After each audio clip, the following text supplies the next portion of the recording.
Hello. I've just celebrated First Vespers of the Feast of St. Thomas Aquinas. The Dominicans moved the Feast of Thomas Aquinas to the end of January. That's because the feast always ends up in the middle of Lent. My breviary is somewhat older than that, so I stick to the old date of the feast. St. Thomas Aquinas is regarded as one of the finest thinkers of Christianity. And it's easy to see why. His influence can be found in Protestantism as well as Catholicism, and even has influences in Orthodox thought. St. Thomas himself is often regarded by others as being one of those worrying cases where people worry that he's taken reason too far. And they say that because, well, the whole scholastic movement, often you find questions such as how many angels dance on the head of the pin. For example, it's a famous, I think it's a parody question, actually. These sort of questions that don't seem to further us along our route to being perfect in God. That's not entirely fair of St. Thomas, for St. Thomas. In fact, you read his work and you see so much synthesis, really, between Orthodox thought and Roman Catholic thought. For example, the Orthodox approach to theology is that you cannot do theology without God. Theology is something that's lived, it's something that you do, it's something that you pray, it's something that you reach out with your spirit. Well, St. Thomas does just that, and you can understand how he cannot reason without the presence of God in, for example, his writing of the liturgy of Corpus Christi, and how much he engages with the divine in that. Whether or not we accept his understanding of what happens in the Holy Eucharist, one can certainly say that he is a man of spirituality as well as intellectual integrity. You have to read his work very carefully. He is not a reason alone theologian. He doesn't believe that you can reason the Christian religion without God's revelation. He's not like St. Anselm, for example, who thinks that you can reason God into existence through the famous ontological argument. St. Thomas Aquinas doesn't have time for that. For him, the authority of God is revealed. So what we see in St. Thomas Aquinas is something that perhaps we are losing in the Church today. And that is the practice of lex credendi, lex orandi, and marrying those two together. The law for praying, the law of believing. You can't pray without having belief, and you can't believe without having prayer.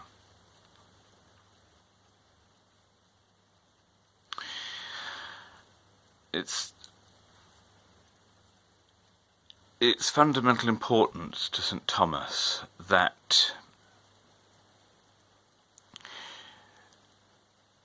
human beings are beings of soul and body. And by soul, St. Thomas says, well, that's the living principle. That's what makes us us. If you take away the soul from the body, you're just left with a lump of earth, flesh, bones, blood, that's all you're left with. But the soul gives life to the body, not as a sort of separated ghost. He doesn't think of the soul sitting inside the body driving the controls, that at the moment of death it presses the ejector seat like something out of James Bond. No, for St. Thomas Aquinas, a human being has to be soul and body. You can't have one without the other. And that means that the way we encounter God has to be reflected both in the soul and in the body.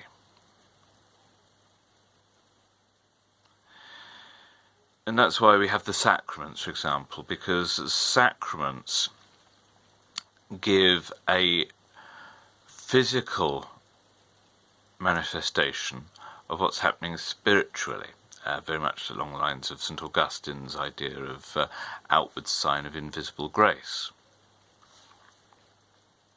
But that the two have a depth of reality that you can't separate. Just as you can't separate soul from body, so you cannot separate outward form and invisible grace. They're tightly knit. This means for St. Thomas Aquinas, the liturgy that we say is as important for our bodies as for our souls, and for us, as important for our soul as for the body. So although I think it was Prosper of Aquitaine who said lex orandi, lex credendi, wasn't it? Although he didn't say that, St. Thomas Aquinas clearly believes it. There has to be an intrinsic marrying of the two. The liturgy, therefore, has to involve all the sense of the body so that it can reflect that in the soul. This is actually having... I was quite surprised to find this out. This actually has a bearing in modern neurological science, in that scientists have become aware of how certain parts of the brain influence each other. And they've noticed that how religious experience, ecstasy, that sort of ecstasy, is actually related to the ecstasy one would find in bed with one's wife. Believe it or not. Trying not to put it too crudely. There are relationships, the body and the soul together. The spiritual brain and the physical brain somehow affect each other, and that's very much along the lines of what Thomas Aquinas understands. It does mean for us that we have to do Christianity. It's not enough to say that we do Christianity. This is one of the problems one might have with a crude reading of the Protestant doctrine of justification by faith alone. Because in that sense, if you're not careful with it, and I'm not saying that Protestants do this, if you're not careful with it, what happens is you start separating justification from sanctification, from glorification, from the whole business of salvation. You sort of try and compartmentalise it, and that's not what's on. So what one says with one's mind, what one assents to, and what one does, they need to marry up.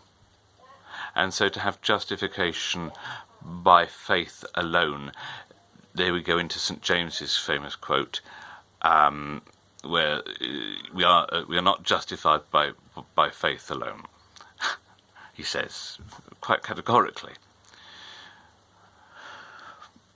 It has to be a living faith. It means there is a sort of working together of soul and body. just as in the Catholic doctrine, indeed, when I say Catholic, I mean the first century idea that salvation is a process in which we play our part, because we play a part in our own creation. That's quite a marvellous thing. So we are justified by faith. The Bible says that. But that intellectual understanding needs to be reflected in our physical understanding, and that means doing the works of God. It means that liturgy becomes so very important, because if we wish to receive grace of the sacraments, then we have to work, we have to play our part in order to bring body and soul together and unify it into something real. That is by far one of the most profound things that I've ever found, and I find it in the writings of St. Thomas, which is why I regard him as a bit of a patron saint. I know he's not exactly Benedictine, but he is. He spent some time I think he started in the Benedictines when he was about 5. So that's why I find him a bit of a patron of mine, and why I find his theology exciting and not at all dry, as many people would think.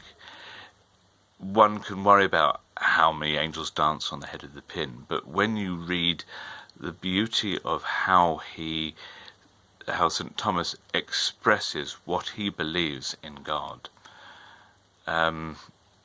you can understand why that famous legend may possibly be true, that the icon of the crucifixion speaks to St. Thomas to say, "Thou hast written well of me, Thomas.